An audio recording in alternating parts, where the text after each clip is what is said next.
Perkenalkan, nama saya Fatimatul Latifah. Di sini saya sebagai pemateri pertama akan menyampaikan tentang pengertian mendongkrak kualitas pembelajaran. Mendongkrak menurut KBBI adalah menaikkan, menyanjung, dan juga mengusahakan, meningkatkan supaya segera diselesaikan. Kualitas bukan suatu yang dapat dicapai dengan mudah, melainkan sebuah tanggung jawab yang harus dilakukan secara simultan oleh semua orang dalam semua tingkatan organisasi pada setiap waktu. Keterkaitannya pada kualitas menjadi sikap pribadi yang diperlihatkan dalam setiap aspek yang dilakukan. Kualitas lebih mengarah pada suatu yang baik, sedangkan pembelajaran adalah upaya pembelajaran peserta didik. Jadi, mendongkrak pembelajaran adalah mengusahakan atau meningkatkan bagaimana kegiatan pembelajaran yang dilakukan selama ini berjalan dengan baik serta menghasilkan sesuatu yang ideal, yakni tercapainya tujuan. Agar kualitas pembelajaran berjalan dengan baik, perlu adanya kerjasama antara kepala sekolah, guru, dan peserta didik yang menunjang kebutuhan pembelajaran yang diinginkan. Agar tercapainya suatu pembelajaran yang lebih baik. Baik, sekian dari saya kembalikan kepada moderator. Wassalamualaikum warahmatullahi taala wabarakatuh. Bismillahirrahmanirrahim. Assalamualaikum warahmatullahi wabarakatuh. Saya Rahmawati sebagai pemateri kedua untuk memenuhi tugas mata kuliah etika profesi guru yang diampu oleh Ibu Sri Nurhayati MPD yang sangat kami hormati. Langsung saja di sini saya akan menjelaskan tentang mendongkrak kualitas pembelajaran, di mana mendongkrak kualitas pembelajaran itu diperlukan kualitas guru itu sendiri, yakni guru harus kreatif, guru harus memenuhi persyaratan profesional, dan guru itu harus menyenangkan dalam proses belajar mengajar.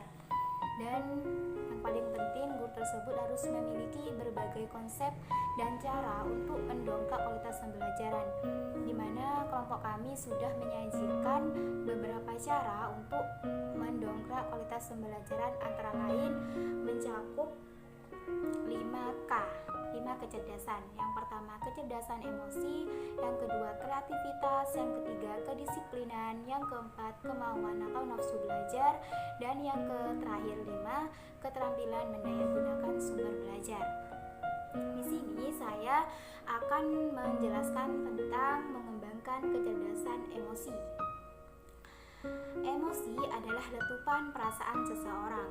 Pembelajaran dapat ditingkatkan kualitasnya dengan mengembangkan kecerdasan emosi, karena ternyata melalui pengembangan intelijensi itu saja tidak cukup untuk menghasilkan manusia atau peserta didik yang utuh seperti yang diharapkan oleh pendidikan nasional.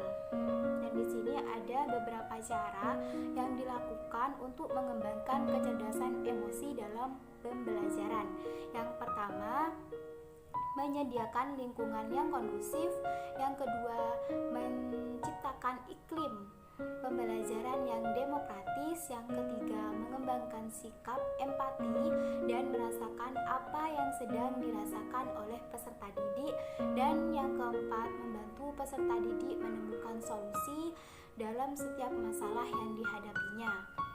Dan yang kelima, melibatkan peserta didik secara optimal dalam pembelajaran, baik secara fisik, sosial, maupun emosional.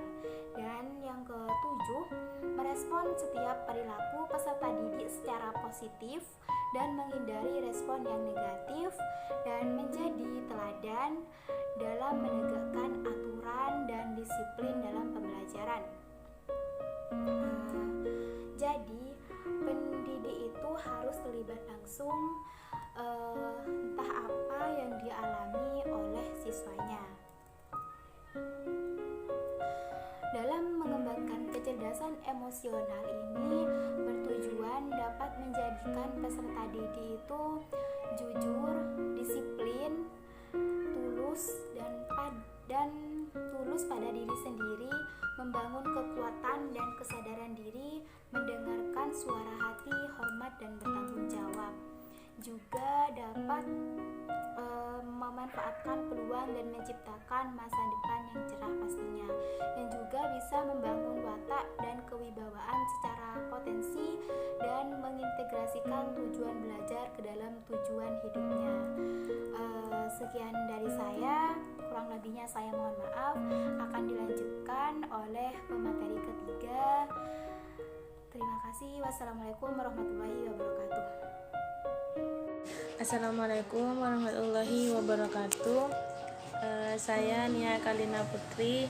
Di sini saya sebagai pemateri yang ketiga, di mana akan menjelaskan tentang mendongkrak kualitas pembelajaran. Akan tetapi di sini saya akan menjelaskan pada poin yang kedua dan yang ketiga, di mana poin yang kedua itu mengembangkan kreativitas atau creativity quotient dalam pembelajaran. Dari arti kreativitas itu merupakan potensi seseorang untuk memunculkan suatu penemuan baru dalam bidang ilmu dan teknologi, serta semua bidang di usaha lainnya. Nah, Guilford mendeskripsikan ada 5 ciri kreativitas. Yang pertama ada kelancaran, yang kedua keluasan, yang ketiga keaslian serta penguraian. Dan yang terakhir itu ada perumusan kembali. Nah, dalam hal ini, peserta didik akan kreatif jika dikembangkan rasa percaya diri, juga diberi kesempatan untuk berkomunikasi secara ilmiah dan melibatkan dalam menentukan tujuan dan evaluasi belajar. Nah, begitu. Yang ketiga, yang poin ketiga itu dalam mendongkrak kualitas pembelajaran ada mendisiplinkan peserta didik dengan kasih sayang. Dalam pembelajaran, mendisiplinkan peserta didik itu harus dilakukan dengan kasih sayang. Nah, mengapa? Karena itu untuk membantu mereka menemukan diri, mengatasi, mencegah timbulnya masalah, dan agar disiplin. Serta peserta didik itu berusaha untuk menciptakan, serta pendidik itu harus berusaha menciptakan situasi yang menyenangkan bagi kegiatan pembelajaran.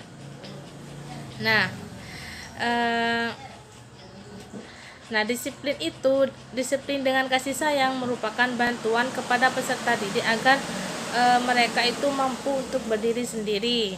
Nah, guru harus melakukan hal-hal seperti yang pertama, membantu peserta didik dalam mengembangkan pola perilaku untuk dirinya, membantu juga meningkatkan standar perilakunya, juga dalam menggunakan pelaksanaan aturan sebagai alat untuk menegakkan disiplin, karena seperti ada peraturan-peraturan di sekolah-sekolah. Nah, itu bisa diterapkan kepada peserta didik agar peserta didik itu disiplin.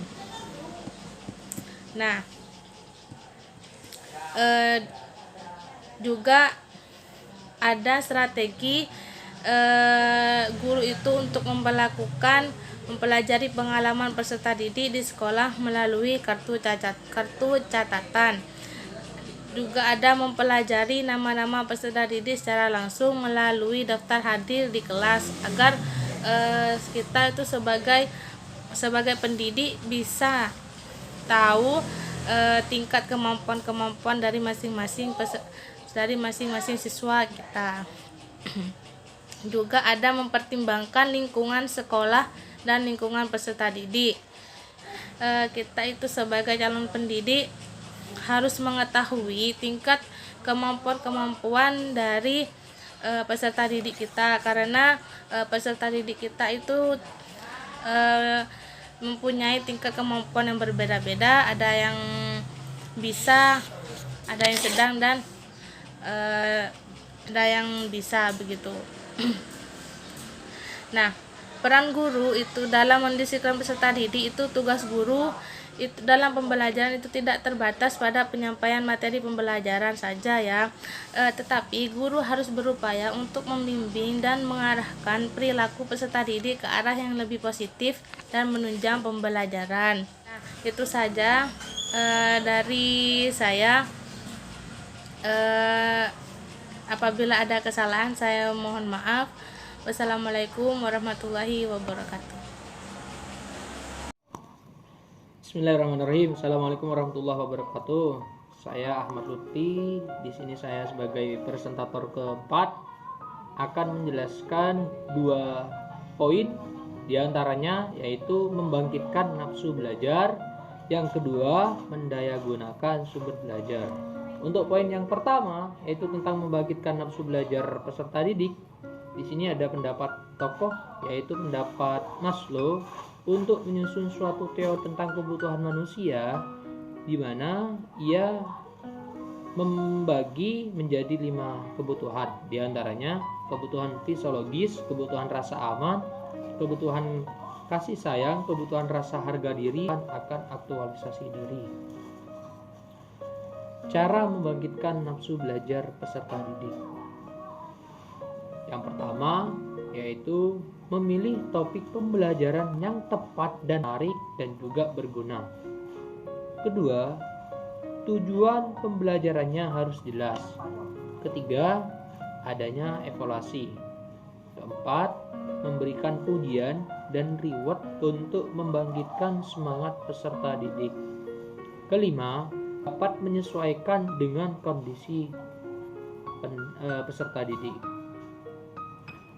Dan untuk poin pembahasan yang kedua yaitu tentang mendayagunakan sumber belajar. Di sini ada 3 pembahasan, diantaranya yang pertama aneka sumber belajar, yaitu manusia, bahan atau material, lingkungan, alat, aktivitas.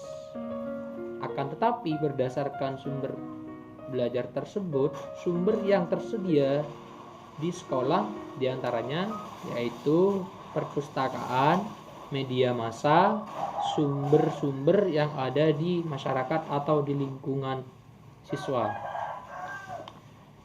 Kedua, tentang kegunaan sumber belajar, yaitu merupakan pembuka jalan dan pengembangan wawasan siswa. Kedua, sebagai pemadu materi pembelajaran. Ketiga, untuk memberikan berbagai macam ilustrasi atau contoh yang berkaitan dengan pembelajaran. Keempat, sebagai petunjuk dan lain sebagainya. Ketiga, cara mendayagunakan sumber belajar. Di sini ada 2 poin, ada 2 pembahasan, yaitu yang pertama, buatlah persiapan yang matang. Kedua, pilihlah sumber belajar yang tepat dan sesuai dengan materi yang akan diajarkan. Mungkin hanya itu yang bisa saya sampaikan, kurang lebihnya mohon maaf. Assalamualaikum warahmatullahi wabarakatuh. Bismillahirrahmanirrahim. Assalamualaikum warahmatullahi wabarakatuh. Salam takdim dan hormat saya kepada dosen pengampu mata kuliah Etika Profesi Guru. Di sini saya akan menjelaskan tentang makalah kami, yaitu tentang mendongkrak kualitas pembelajaran. Saya selaku presentator terakhir akan menjelaskan poin-poin terakhir dari makalah kami, yaitu tentang faktor penghambat dalam mendongkrak kualitas pembelajaran. Di awal sudah banyak disinggung oleh teman-teman bahwa dalam mendongkrak kualitas lingkungan sekolah dan sebagainya.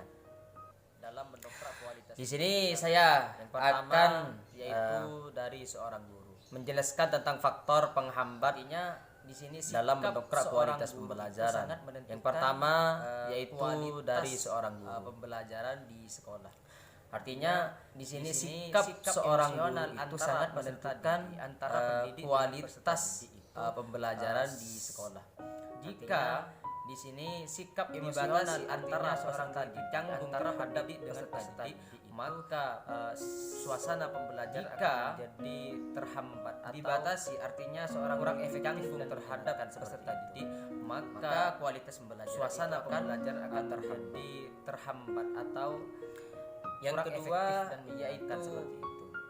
Maka kualitas pembelajaran itu akan penerapan pembelajaran di sekolah. Seorang yang kedua hanya menekankan pada aspek kognitif, penerapan pengetahuan intelektual, penerapan pembelajaran, dan melalaikan aspek psikomotorik dan afektifnya. Artinya tidak ada, kadang-kadang seorang guru itu hanya menekankan pada aspek kreativitas yang dimunculkan oleh seorang guru terhadap dan melalaikan aspek bagaimana memiliki sikap emosional yang baik atau tidak ada, hanya menekankan kepada sikap pengetahuan intelektual seperti kreativitas yang dimunculkan ini oleh juga menjadi salah satu faktor penghambat bagaimana memiliki sikap emosional yang sikap baik emosional seorang kreativitas yang baik akan hanya menekankan kepada sikap hanya terfokus pada ini juga menjadi salah satu faktor penghambat dalam menjadi PR bagi kita semua. Artinya sikap emosional seorang kita sebagai calon itu akan membeku, hanya terfokus pada untuk memberikan sikap kreativitas untuk bagaimana PR bagi kita semua melatih sikap emosional kita sebagai calon orang peserta didik. Juga sangat ketiga yaitu memberikan dari seorang guru sikap kreativitas ini untuk bagaimana juga kadang-kadang melatih sikap emosional dan kreativitas seorang peserta didik. Artinya kurang menanggapi pertanyaan-pertanyaan dari peserta didik dari seorang guru yang keluar dari konteks pembelajaran.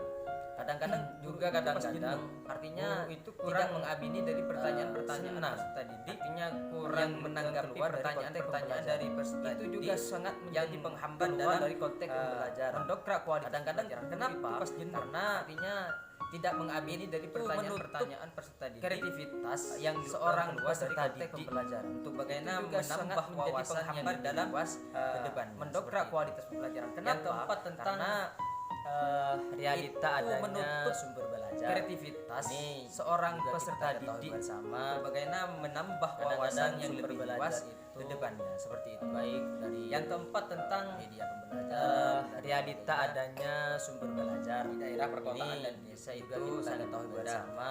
Di sini kadang-kadang sumber belajar saya singgung baik dari desa ya, media pembelajaran ada di desa.